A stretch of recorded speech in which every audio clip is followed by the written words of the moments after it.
దేశ సేవలో ఎందరో మహానుభావులు అందరికీ ఆత్మీయ సలాం.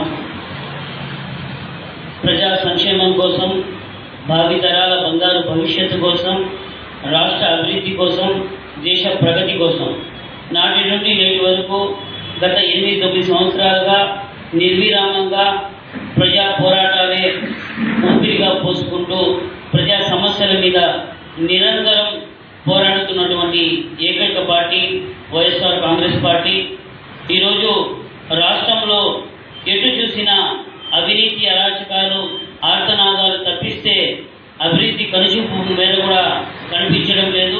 నాడు రాష్ట్ర విభజన జరిగిన తర్వాత దాదాపు 600 అబద్ధపు హామీలతో 40 ఏళ్ల సుదీర్ఘ రాజకీయ అనుభవం ఉందని చెప్పి అబద్ధపు వాగ్దానాలు గుప్పించి ప్రజలను మోసపుచ్చి అధికార పీఠంలో ఎక్కినటువంటి చంద్రబాబు నాయుడు గారు అధికారం చేపట్టిన తర్వాత ప్రజా సంక్షేమాన్ని విస్మరించి దోచుకోవడం, దాచుకోవడమే పరమావధిగా తమ యొక్క ప్రభుత్వాన్ని వెల్లడిస్తున్నారు. ప్రస్తుత పరిస్థితుల్లో నేను చంద్రబాబు నాయుడు గారిని ఒకటే చెప్పదలుచుకున్నా, మీరు నాడు ఏ విధంగా అయితే హామీలు గుప్పించారో వాటిని ఏ ఒక్కటి కూడా నెరవేర్చకపోగా తిరిగి ఎన్నికలు దగ్గర సమీపిస్తున్నటువంటి తరుణంలో మీరు మరొకమారు అబద్ధపు హామీలతో, ఎన్నికల తాయిలాలతో మీరు ఆంధ్రప్రదేశ్ ఎన్నికలకు వస్తున్నారు. మరొకసారి ఓటర్లను, ఇటు ప్రజలను మీరు 55 కోట్ల తెలుగు వారికి మీరు మోసపుచ్చే కార్యక్రమాలను మరీ మీరు ముందుండి నడిపిస్తుండడం చాలా హేయమైన చర్య. ముఖ్యంగా నేను చంద్రబాబు నాయుడు గారికి ఒకటే చెప్పదలుచుకున్నా, నాడు రాష్ట్ర విభజనకు ప్రధాన కారణంగా లేఖను అందించి రాష్ట్రం 2 ముక్కలు అవ్వడానికి ప్రధాన భూమిక పోషించింది మీరు కాదా అని నేను అడుగుతున్నా. అంతేకాకుండా మీరు ఆ రోజు అబద్ధపు హామీలు ఇచ్చారు, అది నెరవేర్చడంలో విఫలమయ్యారు. మీ యొక్క పాలనలో ఇటు దేశానికి అన్నం పెట్టే రైతన్న అప్పుల ఊపిలో కూరుకుపోయాడు. అదేవిధంగా మహిళలు హోదా ముష్కాకి అయిపోయింది. ఇదేనా మీ 40 ఏళ్ల అనుభవం అని నేను ఈరోజు మీరు నాడు ఎంతో సంక్షేమంగా ఉన్నటువంటి సంక్షేమ రాజ్యం రాజశేఖర రెడ్డి గారి పరిపాలనలో రైతు రాజుగా ఒక వెలుగు వెలిగాడు. అదే దాని తర్వాత మీరు వచ్చిన తర్వాత ఆ రైతు పరిస్థితి అగమ్యతరంగా తయారైంది అని చెప్పడంలో ఎటువంటి సందేహం లేదు. మీ యొక్క పరిపాలనలో రైతులు అకాలమైనటువంటి కరువు కాటకాలతో ఆదుకునే వాళ్ళు లేక, పంట చేతికి రాక, వచ్చిన పంటను నిల్వ ఉంచుకోవడానికి కోల్డ్ స్టోరేజ్లు లేక, ఉన్న పంటను ధరల స్థిరీకరణ లేకపోగా, గిట్టుబాటు ధర అందకపోగా, కుటుంబ పోషణ భారమైనటువంటి తరుణంలో ఆత్మహత్యలకు ఉసిగొల్పుతుంటే ఈ పాపం మీది కాదా అని నేను ప్రశ్నిస్తున్నా. అదేవిధంగా స్త్రీని దేవతగా పూజించే పవిత్రమైనటువంటి భారతదేశంలో ముఖ్యంగా సంస్కృతి సాంప్రదాయాలకు పునాదిరాయి అయినటువంటి ఆంధ్రప్రదేశ్లో మన మహిళలకు, మన అక్కాచెల్లెలకు మాన ప్రాణాలకు రక్షణ లేకుండా వారి మీద మీరు చేస్తున్నటువంటి అఘాయిత్యాలు, వారి మీద మీరు చేస్తున్నటువంటి దాడులు చాలా సిగ్గుచేటు. ఇదే అధికారంలో ఉన్నటువంటి ఎంఆర్ఓ వనజాక్షిని మెడపై కాలు పెట్టి ఇసుకలో తొక్కినప్పుడు ఇదేనా మీ స్త్రీ సాధికారికత అని ప్రశ్నిస్తున్నా.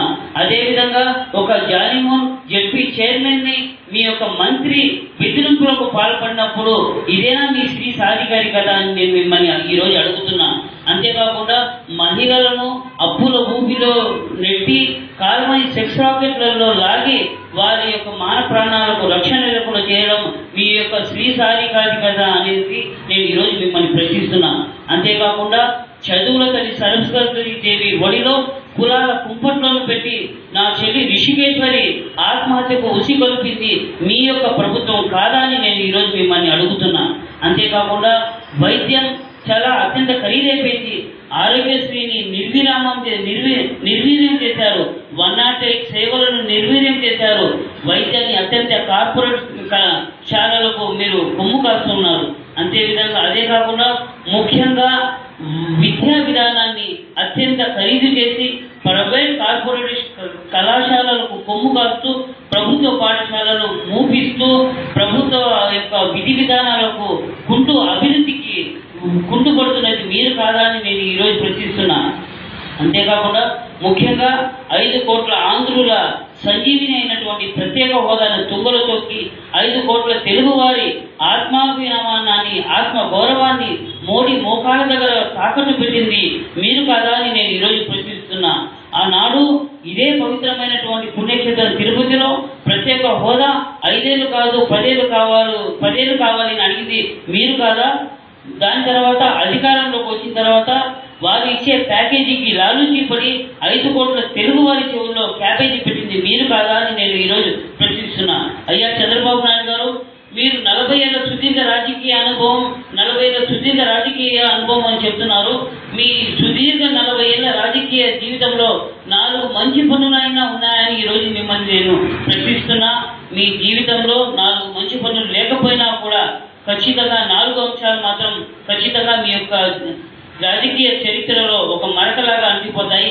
అదే మీరు మీ మామకు పొడిచినటువంటి వెన్నుపోటు, రైతులకు ప్రజలకు నటివిరిస్తూ విడిచినటువంటి పన్నుపోటు, అదేవిధంగా మీ యొక్క ఓటుకు నోటు, మీ పరిపాలనను చూసి ప్రజలకు వచ్చిన గుండెపోటు మాత్రం మీ యొక్క రాజకీయ జీవితంలో చిరస్మరణీయంగా మిగిలిపోతాయి.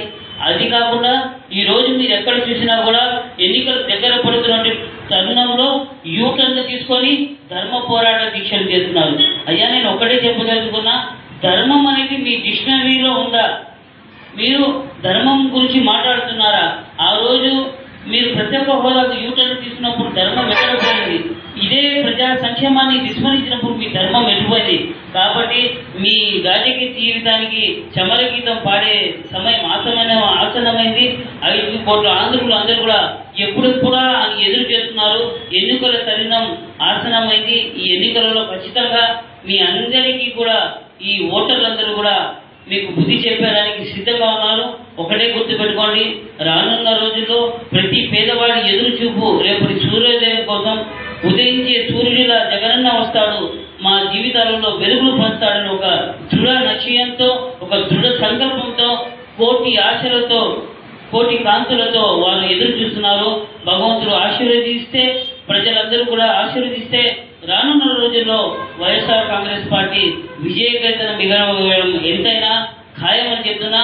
అంతేకాకుండా మీరు ఎన్నికలు దగ్గర పడుతున్న టైంలో మీరు మా నాయకుడు ప్రీతమ నాయకుడు జగన్మోహన్ రెడ్డి గారు ప్రవేశపెట్టినటువంటి నవరత్నాలను కూడా కాపీ కొట్టి మీ దిగజాడు రాజకీయానికి మీరే ఒక చిరునామాగా మారారు. మా నాయకుడు ప్రకటించినటువంటి పింఛన్లను 3,000 నేను ఇస్తానని మీరు చెప్పారు. మా నాయకుడు చెప్పినటువంటి క్యాబ్ డ్రైవర్లకు మాఫీని నేను చేస్తానన్నారు. మరి ఈరోజు ముఖ్యంగా మైనారిటీలకు మా జగనన్న ఆడపిల్ల పెళ్లి జరిగితే 1,00,000 రూపాయలు ఇస్తానని చెప్పారు దుల్హన్ పథకానికి. దాన్ని కూడా కాపీ కొట్టి ఈరోజు మీరు దుల్హన్ పథకానికి 1,00,000 రూపాయలు ఇస్తానని చెప్పారు. అంతేకాకుండా మసీదులో పనిచేస్తున్నటువంటి ఇమాం మోదన్లకు 10,000 5,000 ఇస్తానన్నారు. దాన్ని కూడా మీరు కాపీ కొట్టి ఈరోజు మీరు ప్రకటించడం మీ యొక్క దిగజాడు రాజకీయానికి నిదర్శనం అని తెలియజేస్తూ, ఇకపైన కూడా మీ రాజకీయ జీవితం చమరంగంలో ఉంది. ఇప్పటికైనా నాకు మంచి పనులు చేయండి. నాడు ఎన్నో సంక్షేమ పథకాల ద్వారా స్వర్గీయ రాజశేఖర రెడ్డి గారు ఊరు వాడలో ఆయన చేసినటువంటి మంచి పనులకు ఆయన గుండె ఆగితే ఆయనతో పాటు ఎన్నో గుండెలు ఈ తెలుగు నేలలో రాలాయి. అందుకే ఆయనను ప్రతినిత్యం తలుచుకుంటూ ఆయన విగ్రహాలను ప్రతి ఊర్లో ప్రతిష్ఠించడం జరిగింది. ప్రతి ఇంటిలో ఆయన ఫోటోలు కూడా తగిలించుకోవడం జరిగింది. కానీ మీ యొక్క దుష్ట పరిపాలన ఈరోజు చరిత్రకు పట్టిన చెదలుగా మీరు తయారయ్యారు. మీరు ఇదే విధంగా ఉంటే, ఒకవేళ మీరు పోతే మీరు చేసే ద్రోహానికి, మీరు చేసే మోసానికి ఇటు రాష్ట్ర ప్రజలు, అటు మీ కుటుంబ సభ్యులు కూడా కనీసం ఇంట్లో కూడా మీ ఫోటో పెట్టుకోవడానికి సిద్ధంగా లేరని తెలియజేస్తూ, ఇకనైనా కూడా మీ రాజకీయ జీవితం సంబరాంకంలో ఉంది. ఇప్పటికైనా నాకు మంచి పనులు చేసి శేష జీవితాన్ని ప్రజాసేవకు అంకితం చేయాలని నేను విజ్ఞప్తి చేస్తున్నాను. జై హింద్.